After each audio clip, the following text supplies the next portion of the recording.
This is an iHeart podcast. Wells Fargo is proud of the important role they play for their customers, their communities, and the U.S. economy, covering more rural markets than many large banks and nearly 30% of branches in low or moderate income census tracts. Also proudly serving more than 10% of small businesses nationwide. Wells Fargo, the bank of doing. Learn more at wellsfargo.com/say-do.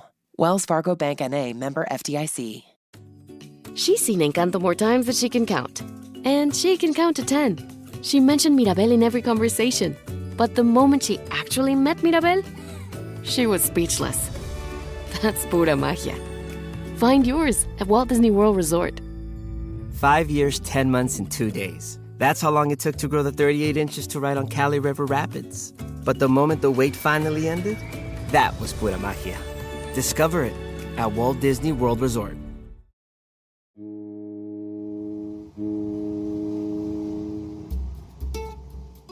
Hello, from Wonder Media Network, I'm Jenny Kaplan, and this is Womanica. This month we're talking about maritime madams, whether through scientific study, aquatic exploration, or legendary prowess. These women harness the power of the bodies of water that cover our Earth.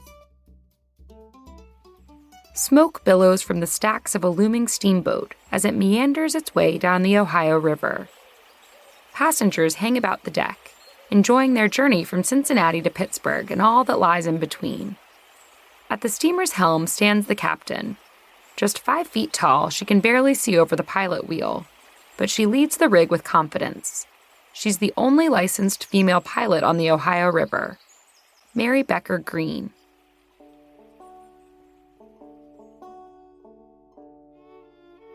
Mary was born in 1868 in a small town on the Muskingum River near Marietta, Ohio.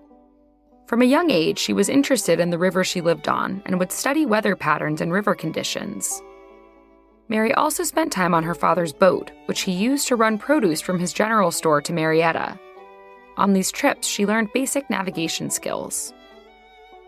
By her early 20s, Mary had met her husband, Gordon C. Greene, nephew to a close family friend and physician. Gordon and his family had long been in the riverboat business, owning steamboats dating back to the early 1800s on the Ohio River. Gordon himself was already a captain when he and Mary met. Mary and Gordon were married in 1890, and they quickly settled on Gordon's boat, the H.K. Bedford. That same year, the couple founded their steamboat company, Greene Line Steamers, in Cincinnati.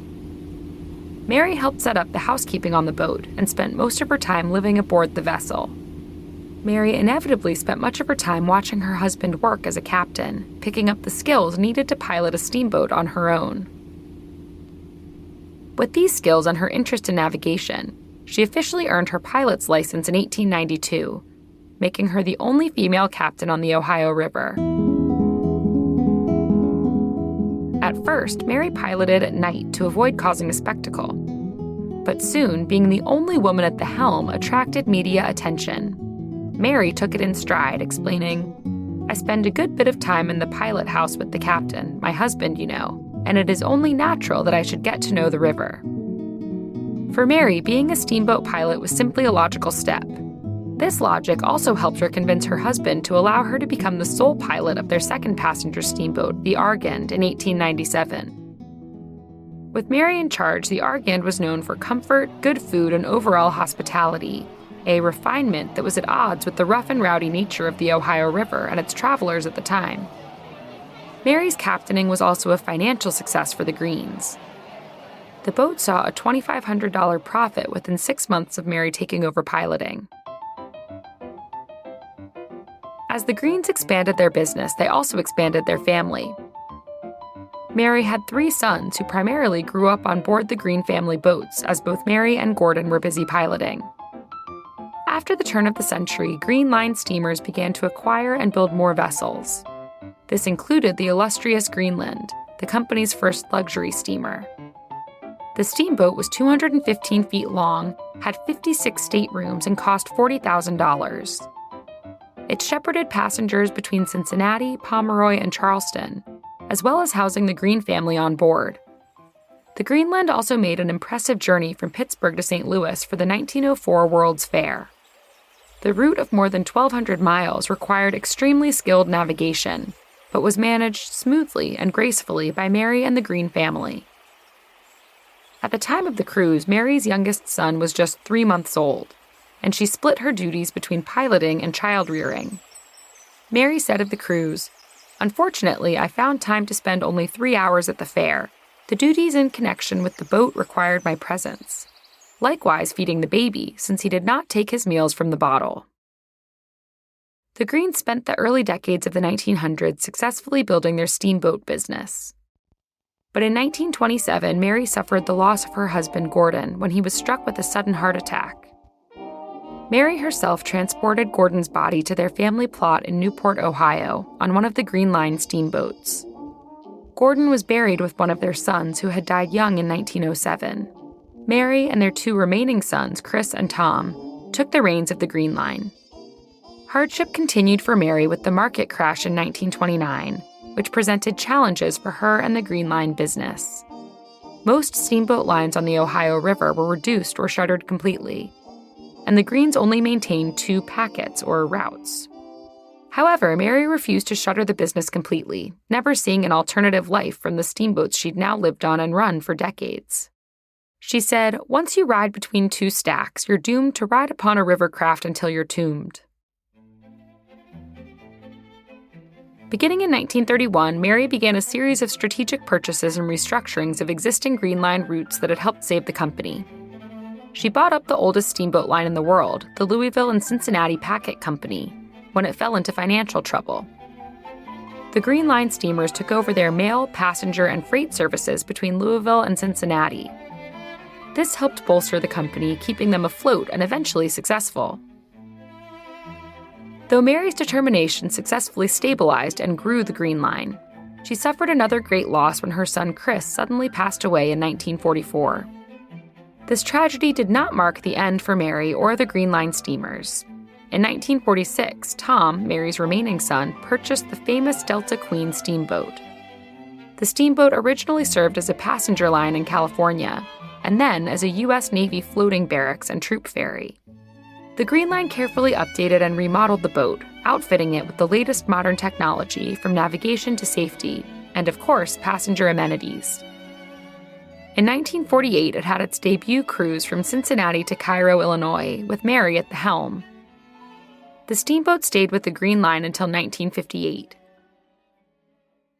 The Delta Queen was also Mary's final home. In 1949, at the age of 80, she died in her cabin, having spent more than 50 years navigating rivers. Her son took up the pilot's seat in her stead until he too passed a year later.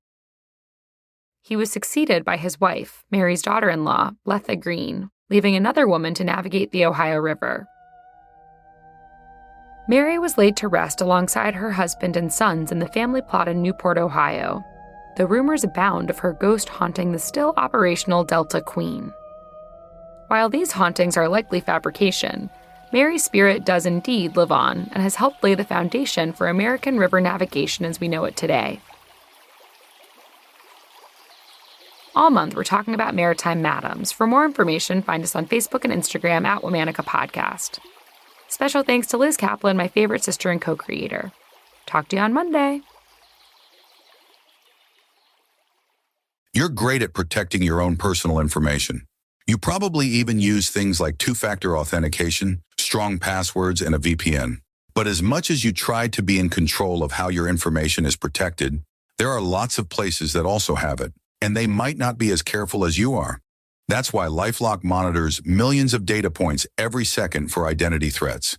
If your identity is stolen, a LifeLock US-based restoration specialist will help solve identity theft issues on your behalf, guaranteed or your money back.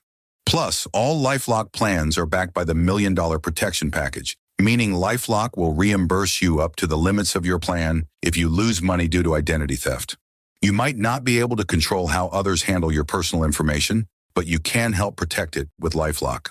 Save up to 40% your first year. Call 1-800-LifeLock and use promo code iHeart or go to lifelock.com/iHeart for 40% off. Terms apply. Wells Fargo seeks broad impact in their communities. focused on supporting customers and communities through housing affordability, small business growth, financial health, and more. Donated over $2 billion to strengthen local communities over the last 5 years. Wells Fargo, the bank of doing. Learn more at wellsfargo.com/say-do. Support includes contributions from Wells Fargo & Company, Wells Fargo Bank N.A., and the Wells Fargo Foundation. This is an iHeart podcast.